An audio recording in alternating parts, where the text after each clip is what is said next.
Hajipur seat को लेकर एक बार फिर से चाचा और भतीजे में बहस छिड़ गई है और चिराग पासवान के चाचा उनके पशुपति पारस ने एक बार फिर से बीजेपी को बड़ी सलाह दे डाली है, जिसके बाद से एक बार फिर से बिहार की राजनीति में हलचल बढ़ गई है और चिराग पासवान पर उन्होंने बड़ी बात कह दी है। क्या है पूरी खबर, आइए जान लेते हैं विस्तार से। उन्होंने कहा कि भतीजे का भरोसा नहीं, पशुपति पारस की बीजेपी को सलाह, चिराग पासवान को बताया ऐसा अनुमान। क्या है पूरी खबर, जान लीजिए विस्तार से। राष्ट्रीय लोक जनशक्ति पार्टी के अध्यक्ष एवं केंद्रीय मंत्री पशुपति पारस शुक्रवार को अपने भतीजे चिराग पासवान पर जमकर बरसे। उन्होंने पार्टी की राष्ट्रीय कार्य समिति और राष्ट्रीय परिषद की बैठक को संबोधित करते हुए भाजपा के शीर्ष नेतृत्व में अनुरोध करते हुए कहा कि ऐसे लोगों से सावधान रहे, उसका कोई भरोसा नहीं कि राष्ट्रीय जनतांत्रिक गठबंधन में मन भरा नहीं तो राष्ट्रीय जनता दल में चला जाएगा। साथ ही हम भाजपा के विश्वासी और ईमानदारी सहयोगी शुरू से रहे हैं और मरते दम तक साथ रहेंगे। पारस ने चिराग को चुनौती देते हुए कहा कि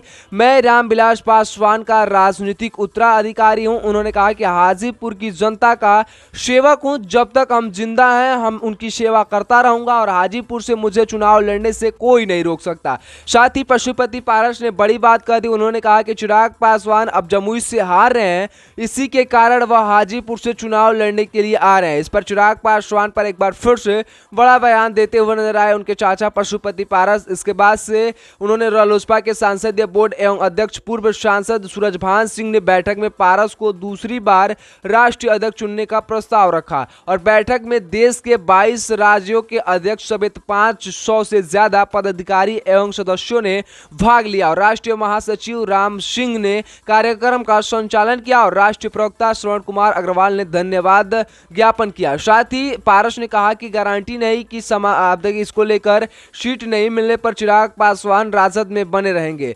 रागज में बने रहेंगे। ऐसे लोग संग रहकर भी विरोध खेमों को फायदा पहुंचा सकते हैं। इसको लेकर उनके चाचा पशुपति पारस चिराग पासवान पर बड़ा बयान देते हुए नजर आए। 2020 के विधानसभा चुनाव के समय खुद राम भक्त हनुमान कहने वाले नेता के कई विधानसभा सीटों पर अपने उम्मीदवार भाजपा के खिलाफ खड़ा कर दिए थे। ऐसे इस पर आप सभी क्या सोचते हैं, कमेंट में अपना राय विचार जरूर दीजिए।